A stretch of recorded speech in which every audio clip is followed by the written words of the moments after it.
1 Kings chapter 7. Solomon was building his own house 13 years, and he finished his entire house.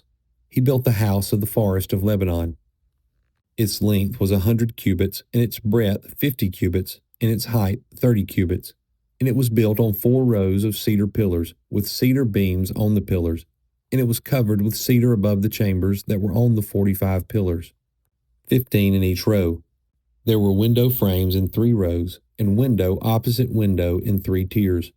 All the doorways and windows had square frames, and the window was opposite window in 3 tiers. And he made the hall of pillars. Its length was 50 cubits, and its breadth 30 cubits. There was a porch in front with pillars, and a canopy in front of them. And he made the hall of the throne, where he was to pronounce judgment, even the hall of judgment. It was finished with cedar from floor to rafters. His own house, where he was to dwell, in the other court at the back of the hall, was of like workmanship. Solomon also made a house like this hall for Pharaoh's daughter whom he had taken in marriage.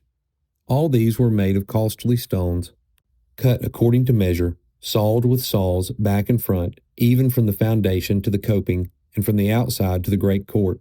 The foundation was of costly stones, huge stones, stones of 8 and 10 cubits.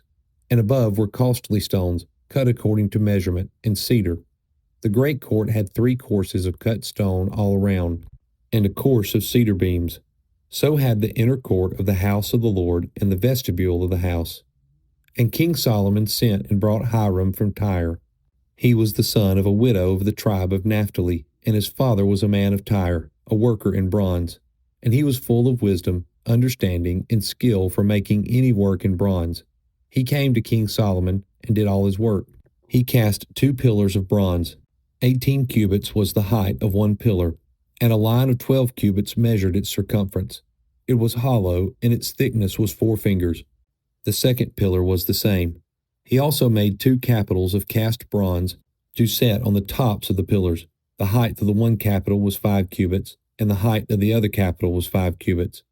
There were lattices of checker work with wreaths of chain work for the capitals on the tops of the pillars, a lattice for the one capital and a lattice for the other capital.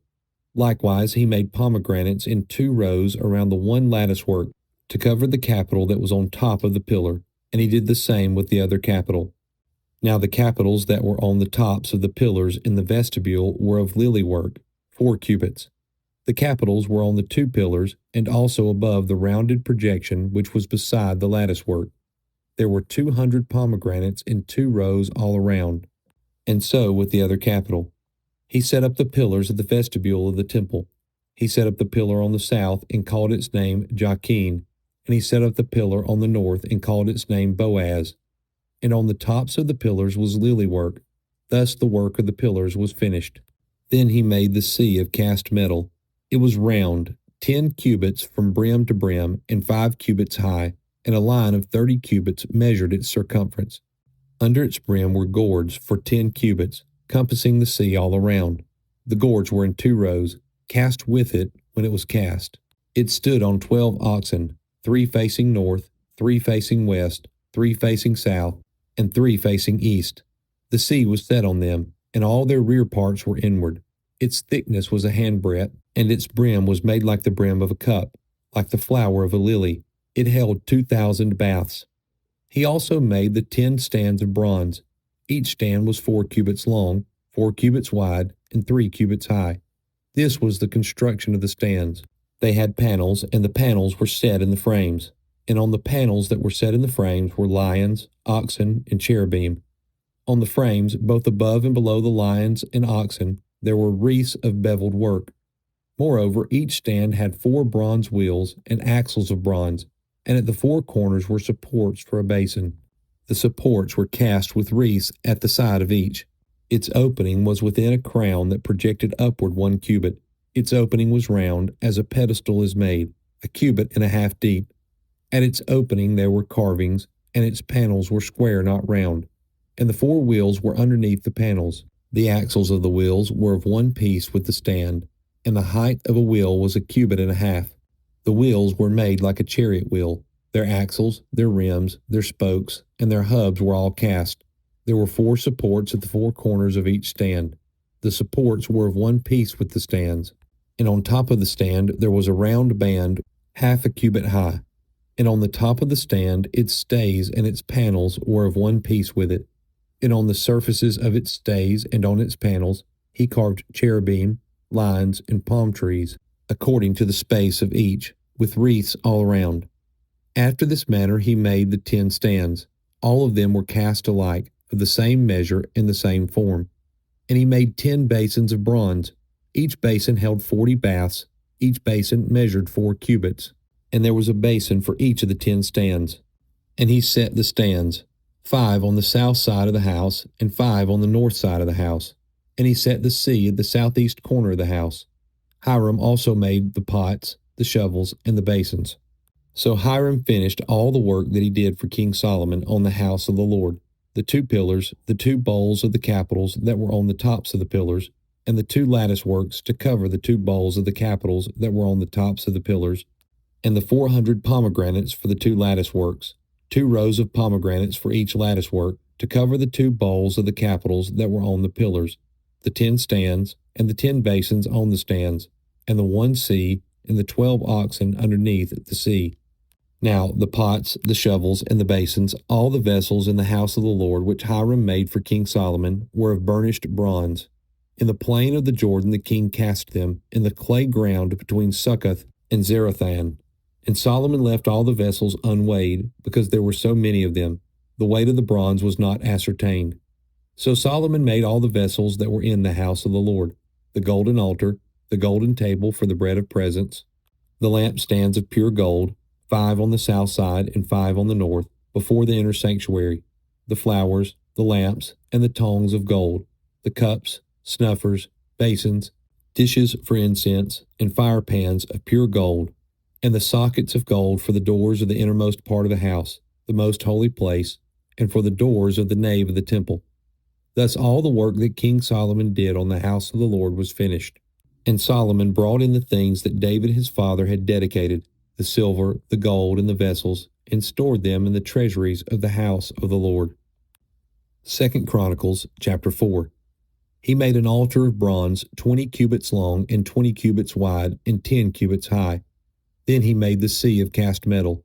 It was round, 10 cubits from brim to brim and 5 cubits high, and a line of 30 cubits measured its circumference. Under it were figures of gourds for 10 cubits, compassing the sea all around. The gourds were in 2 rows, cast with it when it was cast.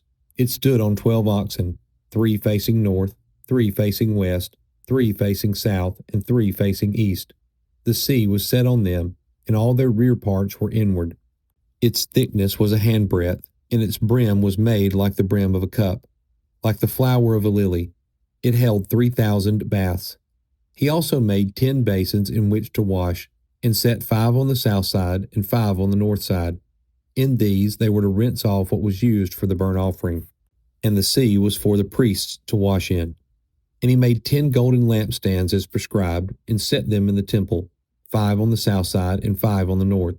He also made 10 tables, and placed them in the temple, 5 on the south side and 5 on the north. And he made 100 basins of gold. He made the court of the priests and the great court and doors for the court, and overlaid their doors with bronze. And he set the sea at the southeast corner of the house. Hiram also made the pots, the shovels, and the basins. So Hiram finished the work that he did for King Solomon on the house of God, the 2 pillars, the bowls, and the 2 capitals on the top of the pillars, and the 2 lattice works to cover the 2 bowls of the capitals that were on top of the pillars, and the 400 pomegranates for the 2 lattice works, 2 rows of pomegranates for each lattice work, to cover the 2 bowls of the capitals that were on the pillars. He made the stands also, and the basins on the stands, and the 1 sea, and the 12 oxen underneath it, the pots, the shovels, the forks, and all the equipment for these, Harum-Abi made of burnished bronze for King Solomon for the house of the Lord.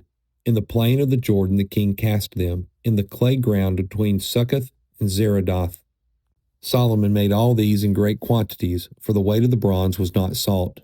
So Solomon made all the vessels that were in the house of God, the golden altar, the tables for the bread of presence, and the lampstands, and their lamps of pure gold, to burn before the inner sanctuary as prescribed, the flowers, the lamps, and the tongs of purest gold, the snuffers, basins, dishes for incense, and fire pans of pure gold, and the sockets of the temple, for the inner doors to the most holy place, and for the doors of the nave of the temple were of gold.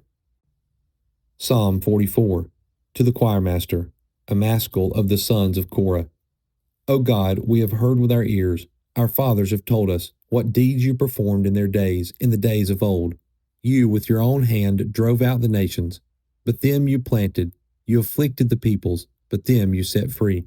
For not by their own sword did they win the land, nor did their own arm save them, but your right hand and your arm and the light of your face, for you delighted in them. You are my king, O God, ordain salvation for Jacob. Through you we push down our foes. Through your name we tread down those who rise up against us. For not in my bow do I trust, nor can my sword save me. But you have saved us from our foes, and have put to shame those who hate us. In God we have boasted continually, and we will give thanks to your name forever. Selah. But you have rejected us and disgraced us, and have not gone out with our armies. You have made us turn back from the foe, and those who hate us have gotten spoil. You have made us like sheep for slaughter, and have scattered us among the nations. You have sold our people for a trifle, demanding no high price for them. You have made us the taunt of our neighbors, the derision and scorn of those around us. You have made us a byword among the nations, a laughingstock among the peoples. All day long my disgrace is before me, and shame has covered my face. At the sound of the taunter and reviler, at the sight of the enemy and the avenger. All this has come upon us, though we have not forgotten you, and we have not been false to your covenant. Our heart has not turned back, nor have our steps departed from your way. Yet you have broken us in the place of jackals, and covered us with the shadow of death. If we had forgotten the name of our God, or spread out our hands to a foreign god, would not God discover this? For he knows the secrets of the heart.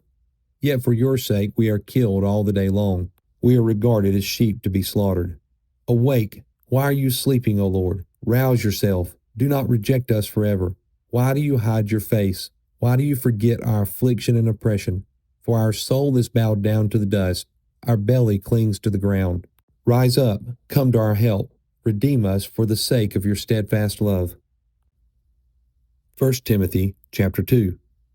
First of all, then, I urge that supplications, prayers, intercessions, and thanksgiving be made for all people, for kings and all who are in high positions, that we may lead a peaceful and quiet life, godly and dignified in every way. This is good, and it is pleasing in the sight of God our Savior, who desires all people to be saved and to come to the knowledge of the truth. For there is one God, and there is one mediator between God and men, the man Christ Jesus, who gave himself as a ransom for all, which is the testimony given at the proper time. For this I was appointed a preacher and an apostle. I am telling the truth, I am not lying, a teacher of the Gentiles in faith and truth. I desire then that in every place the men should pray, lifting holy hands without anger or quarreling. Likewise also that women should adorn themselves in respectable apparel, with modesty and self-control, not with braided hair and gold or pearls or costly attire, but with what is proper for women who profess godliness, with good works. Let a woman learn quietly with all submissiveness. I do not permit a woman to teach or to exercise authority over a man. Rather, she is to remain quiet. For Adam was formed first, then Eve. And Adam was not deceived, but the woman was deceived and became a transgressor. Yet she will be saved through childbearing, if they continue in faith and love and holiness with self-control.